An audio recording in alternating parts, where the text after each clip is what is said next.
Hello, I'm Captain Jack and welcome to the Hangar Bay. On this channel, we take a deep dive into the best starships, technology, and more from your favourite sci-fi universes. In today's video, we'll be looking at a ship that is regarded as the spiritual successor to the legendary Galaxy class. Star Trek's USS Enterprise D basically made the Galaxy class famous. It also saw some significant usage during the Dominion War.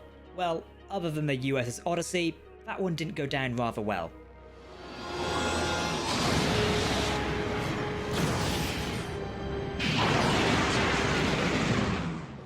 Anyway, what if the Galaxy class design was improved? This is the Ross class starship, which strongly resembles the Galaxy class but uses components and technology from more recent Starfleet designs as of the 2400s. Remember to hit that subscribe button for the latest videos.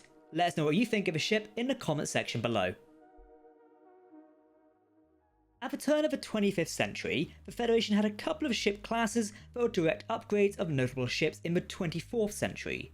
Ships such as the Miranda class got an upgrade in the form of a Reliant class, the Nebula class with a Sutherland class, and even a 23rd century design got an upgrade, with the Shepard class going to the Gagarin class. However, one of the most famous ship classes in the 24th century also got this upgrade treatment in Starfleet, the Galaxy class Starship, from which the iconic USS Enterprise D hails, with the new and improved Ross class. Known ships of the Ross class are as follows: the USS Ross NCC 76710, USS Archer NCC 76725, USS Vanguard NCC 75148, and the USS Yi Sun Shin NCC 76545. A lot of numbers. As you would expect with a direct upgrade, the general look of the Ross class is very Galaxy, but with a few additions showing how shipbuilding has changed in Starfleet and the Federation since the Galaxy first left the assembly line in the 24th century. The ship's length was 663.2 meters, which is only 20 meters longer than the Galaxy's, which is 641 meters. These similar measurements could give us further indications of the Ross class, which has similar crew sizes of around 1,000 and around 42 decks. The ship features the iconic circular saucer, not following the tradition of late 24th century ships of elongating their saucers into oval designs. You can see this in ships like the Odyssey class, Pathfinder class, and Lamar class vessels.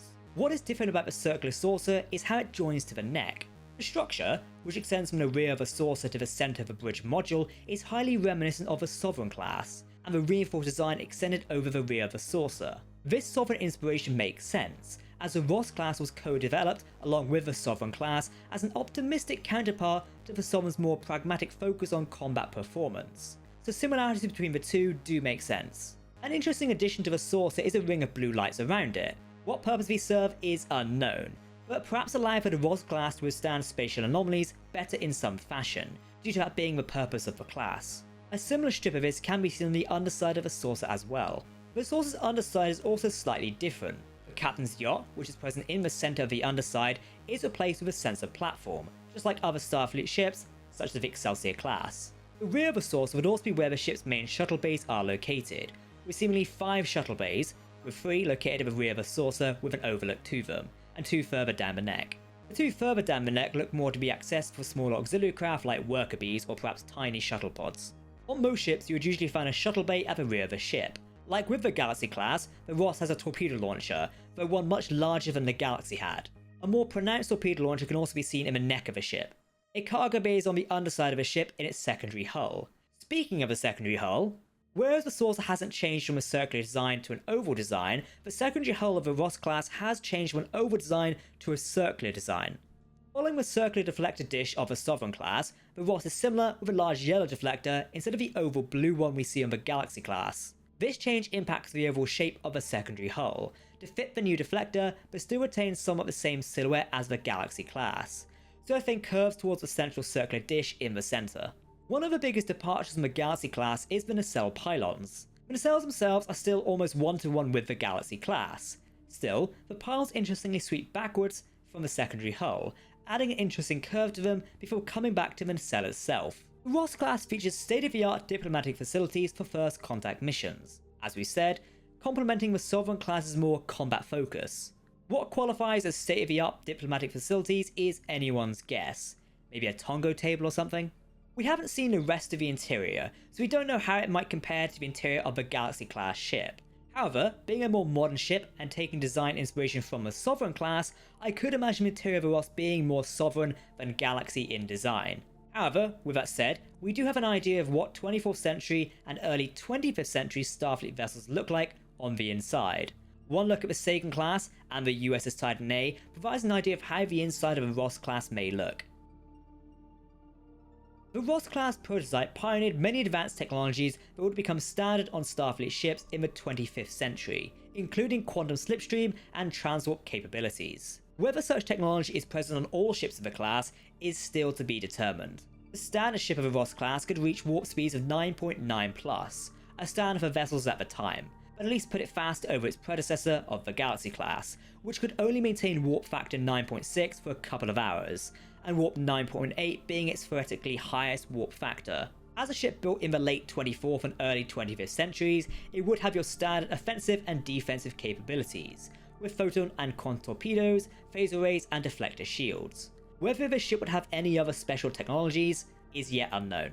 The Galaxy class is well known for its ability to separate its saucer, so whether the Ross has the same ability is likely, although considering the Galaxy class only required the saucer to separate only thrice, it could have not been necessary. However, an interesting special capability of the class, at least installed in a prototype of the class, the USS Ross, was the experimental holographic command core known as the XEO, or EXEO. This core would serve as the ship's first officer and continue Starfleet's experience with artificial lifeforms as crew. This was essentially a long-term version of the emergency command hologram system developed by the crew of the USS Voyager, something which Starfleet had already experimented with in the form of the emergency medical hologram. As we know, they would also experiment with the long-form medical hologram. Starfleet also commissioned the training hologram on board the USS Protostar. The prototype of the USS Ross was created in 2381 and developed based on technical modifications made to the Galaxy-class USS Enterprise D by Lieutenant Commanders Geordi LaForge and Mr. Data. We say seemingly because whether this is the case in the canon of the Star Trek universe is not 100% confirmed. We do know the USS Ross is active by at least 2401, as it joined a Starfleet armada to deflect a wave of energy from a newly formed transwarp conduit. What is known, however, is that the USS Ross is a prototype of the class, hence having the same name as the ship class, and this vessel would serve with distinction in the Shackleton Expanse. The Expanse was a large unexplored area of space near Federation and Romulan space, filled with numerous spatial anomalies that made it dangerous for space travel. The USS Ross, being built for such space exploration, could deal with the anomalies within the Expanse. It is also said that when Starfleet first discovered the Borg, before and after the first contact between the Enterprise D and the Borg cube, the Shackleton Expanse was investigated as a defense against the Borg. While it would go on to this mission into the Shackleton Expanse, that's all we really know of the ship's story in the 24th century. However, in the 25th century, along with other ships of its class and more, the Ross would be a part of a fleet sent to investigate a Borg anomaly. After Picard deals with some temporal Q shenanigans, the fleet, with the aid of a new Borg collective ship, the Singularity, would protect the sector from the energy shunt of a transwarp conduit by combining their shield harmonics. At least 10 ships of the Ross-class Starship line took part in Starfleet's Frontier Day celebrations near Sol Station. Unfortunately, these ships were hijacked due to a Borg takeover. Many ships, including some of this class, were left derelict in orbit following the liberation of the fleet.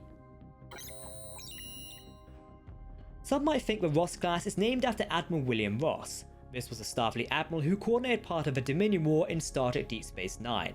That's not the case. It's named after Mary G. Ross, the first known Native American female engineer. The Ross class was designed by Thomas Maroney for Star Trek Online and introduced to the game in 2020 as a part of the game's 10th anniversary. However, the ship was developed in collaboration with Steampunks' RPG group for their Star Trek Adventures tabletop role-playing game, Clear Skies. The Ross class officially made its on-screen debut in Star Trek Picard Season 2. It then would appear again in Star Trek Picard Season 3. It's one of a few Star Trek Online video game ships to journey from game to fully fledged Star Trek canon. Rather impressive. That's the end of this video. I've been Captain Jack in the Hangar Bay. Do you consider the Ross class a successor to the legendary Galaxy class line of starships? You can play the Ross class in Star Trek Online today, and let us know in the comments, are you commanding one of these ships? Remember, if you're talking about science fiction, we want to hear about it. We'll see you next time.